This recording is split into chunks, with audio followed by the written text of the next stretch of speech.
andri loatra mi vakivaky loa. Ne fay anao tsy hitako eo, anilako eo. Lasalasa teo ny fitiavana. Tsy haino ity feo fo miantso anao. Tsy horava ty fitiavako anao. Ny haiko dia tsy ilaza ny hanatinanao.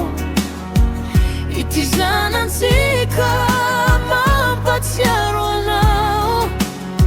Rehefa misery azy ianao no hitako. Rehefa misakambina ny tananao no tsapako.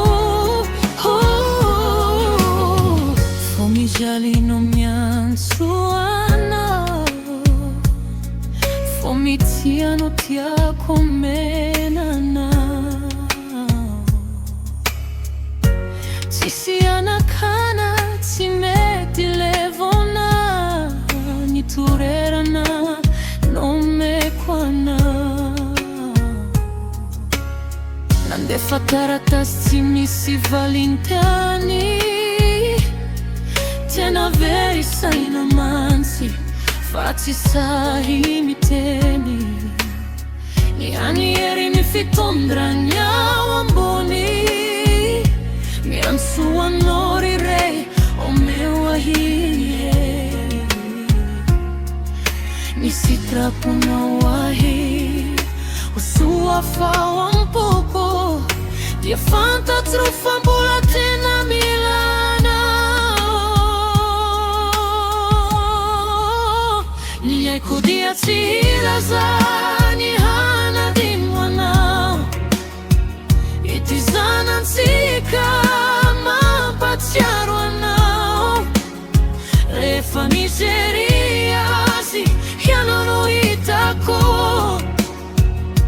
Rehefa misakambina ny tananao no tsapako.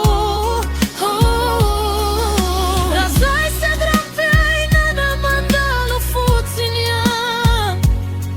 Kanabeny adin-tsaina.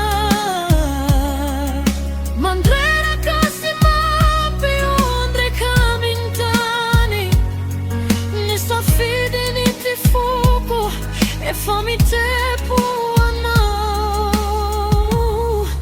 Na tsisy omeko nizanizano iteko.